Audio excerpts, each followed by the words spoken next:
걱정과 번민은 마치 그림자와도 같습니다. 빛이 있는 한 그림자가 사라지지 않듯 살아가는 한 걱정과 번민은 완전히 사라지지 않습니다. 우리는 그것을 떨쳐내려고 애쓰지만 이상하게도 더 밀어낼수록 더 가까이 다가오는 것처럼 느껴집니다. 이제는 걱정하지 말아야지라고 마음먹는 순간조차 이미 우리는 걱정 속에 들어와 있는 셈입니다. 왜 걱정과 번민은 이렇게 끈질기게 따라다니는 것일까요? 그것은 우리가 미래를 생각하는 존재이기 때문입니다.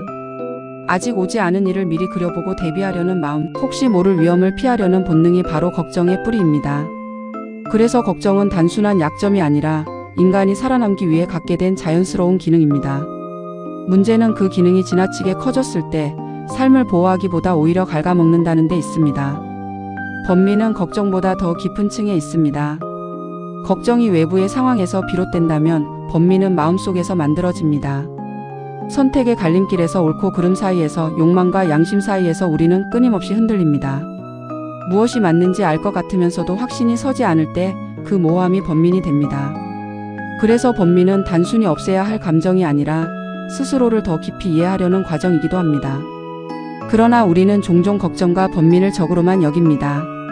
그것을 완전히 없애야만 평안해질 수 있다고 생각합니다.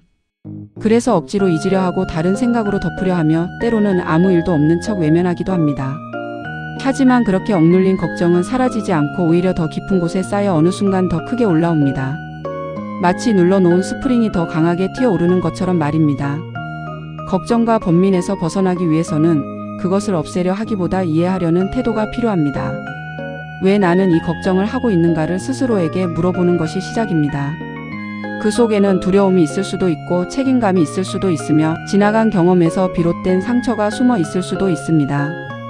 그 이유를 차분히 들여다보면 걱정은 막연한 불안이 아니라 하나의 구체적인 감정으로 바뀌게 됩니다. 또한 걱정에는 지금 할 수 있는 것과 지금은 할 수 없는 것이 섞여 있습니다. 우리가 괴로운 이유는 이 둘을 구분하지 못하기 때문입니다. 지금 당장 해결할 수 있는 문제라면 행동으로 옮기면 됩니다. 작은 한 걸음이라도 내딛는 순간 걱정은 줄어듭니다. 그러나 지금은 어쩔 수 없는 일이라면 그것을 붙잡고 있는 것이 오히려 자신을 소모시키는 일이 됩니다. 이때 필요한 것은 내려놓는 연습입니다. 내려놓는다는 것은 포기가 아니라 때를 기다리는 지혜입니다. 번민에 대해서도 마찬가지입니다. 모든 선택이 완벽할 수는 없습니다. 어떤 길을 선택하든 아쉬움은 남고 다른 가능성은 사라집니다. 이것을 인정하지 않으면 우리는 끝없이 망설이게 됩니다. 중요한 것은 완벽한 선택이 아니라 선택한 길을 살아가는 태도입니다. 선택 이후에 어떻게 살아가느냐가 결국 그 선택의 가치를 만들어냅니다. 사람은 종종 마음이 편해지고 싶다고 말합니다. 하지만 완전히 걱정과 번민이 없는 상태는 오히려 삶의 감각이 무뎌진 상태일지도 모릅니다. 적당한 걱정은 삶을 준비하게 하고 적당한 번민은 스스로를 돌아보게 합니다. 문제는 그것이 지나쳐서 삶을 압도할 때입니다. 따라서 목표는 없애는 것이 아니라 조절하는 것이어야 합니다. 이를 위해 도움이 되는 방법 중 하나는 생각과 거리를 두는 것입니다. 걱정이 떠오를 때 그것에 완전히 빠져들기보다 지금 내가 걱정을 하고 있구나라고 한 발짝 떨어져 바라보는 것입니다. 이 작은 거리만으로도 감정의 강도는 많이 줄어듭니다. 생각은 사실이 아니라 지나가는 흐름 중 하나라는 것을 인식하는 것이 중요합니다. 또한 몸을 움직이는 것도 큰 도움이 됩니다.